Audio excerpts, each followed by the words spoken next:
they transition from these sweeping crowd shots to like Mussolini.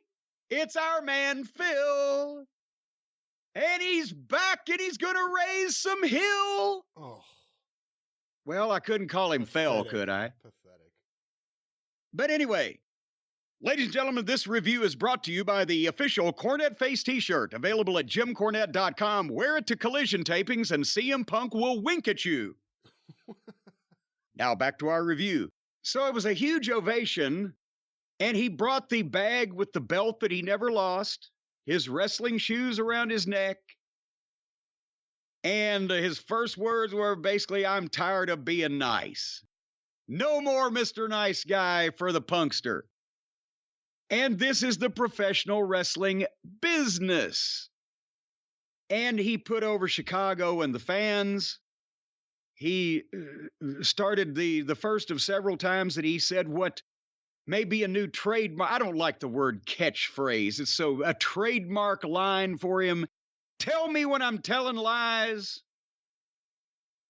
which might be something that he can use quite often around that place when everybody else is singing, tell me lies, tell me sweet little lies, tell me lies, tell me lies. Stop singing on the show, please. So he said some people hate me for the same reason that you love me, Chicago. And I understand that the sheer magnitude of me makes some people uncomfortable. This is a guy, and then the fans start chanting, fuck the elite, of course. And again, he is so brilliant verbally, such a cunning linguist, that he doesn't have to do the cheap shit that's obvious to get people to chant derogatory things about people he doesn't like. He can just make a blanket statement and they get the point. And one that got a lot of traction, as they say, on social media was David Zaslav, who I had to check on that one, but he's, I guess, the president of Warner Brother Discovery Media Conglomerate. But he said, David Zaslav calls me One Bill Phil because I'm the one true article in a business of counterfeit bucks. And that one landed, and then he winked at the guy in the Cornette face shirt. And, you know, it was a brilliant double-edged promo, I thought, because for the casual fan, if there indeed exists that animal, but just for the sake of logic and continuity on the television program, if nothing else. He talked about never having lost the belt. He talked about his tricep injury, tearing the muscle off the bone. He talked about surgery and the rehab. He talked about always being himself and never compromising. And it was a straight, and he's coming back to regain the recognition that he never lost with that belt in the bag, etc. If you didn't know anything past what you'd seen on television, it was a strong babyface return promo in his hometown arena with a bunch of people there. And for the majority of people, honestly, that are into this company in this day and age, that do know what happened, there was enough remarks without coming out and saying things that he addressed that too. And with the pops that he was getting from the crowd, one would think that Chicago would fall into that category, being the people who were up on it. And, you know, again, he said, for those of you who feel they're owed an apology, I'm sorry. The only people softer than you are the wrestlers you like. And we know exactly where that's going. And he's not wrong. And then a brilliant line was, he reminds everybody when he reminded them that he had that he won the belt and never lost it. He said, because I didn't have the best dog collar match, I won the dog collar match. And this is mine until somebody pins me or submits me.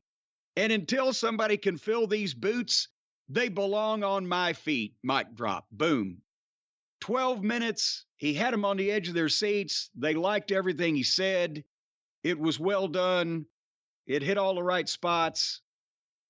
And here we go. There's not too much I could add to that. Strong promo. You know, I think with some people, there's a little bit of disappointment that there aren't going to be more direct shots, which I'm guessing there won't be until everyone decides to work together and be friends. But it was the reintroduction that he needed, exactly where it needed to be. And it was a promising start. You know, I wanted to go into this show with some optimism that AEW will do something right. They did his debut right. And I think his return was really good. The only thing I wouldn't have done, minor thing to go to your point earlier, I wouldn't have had the commentators say anything until after this and you could show them, as opposed to hearing any voices at all before that, because you could barely hear them with the way AEW mics the crowd. And yeah, well, you know, and that would have been a way to do it, and I can see that. At the same point, I think they feel like they had to welcome everyone at the top of the brand new program, and never been a program in this series. But the bigger issue, I thought it was me and my bad hearing. And I tried this on 2 different televisions, but in a lot of cases, the mix of the announcers was buried in the crowd. And I know it was a rowdy crowd, but these things are controllable. Did you have problems hearing them also? I did. And in general, I always have issues with AEW audio. And I get that different people get different feeds. Like if you're watching it on TV versus the internet feed, you may get different audio. But on TV, traditionally, it's rough. Now, sometimes you could tell it's not you, it's them. Now, sometimes you can tell. Sometimes you can tell it's in the house, it's on the mic. Like there's nothing that's going to change it there. But other times you can tell it's the mix. And Kevin Kelly's not Excalibur, and I mean that in a very good way. He's not just screaming at you. So maybe they weren't prepared for a human being, an adult, doing commentary here. But also the fans were loud. That's why I would have just start the show with Punk. That's what everyone's there to see.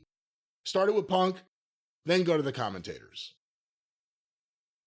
Then the crowd would have started dying down anyway. You would have been able to hear them better. Yes, because when you got the crowd screaming and the music and the announcers vying for your aural, AURAL attention, it does get problematic. Which 2 commentators yell less than Nigel McGuinness and Kevin Kelly?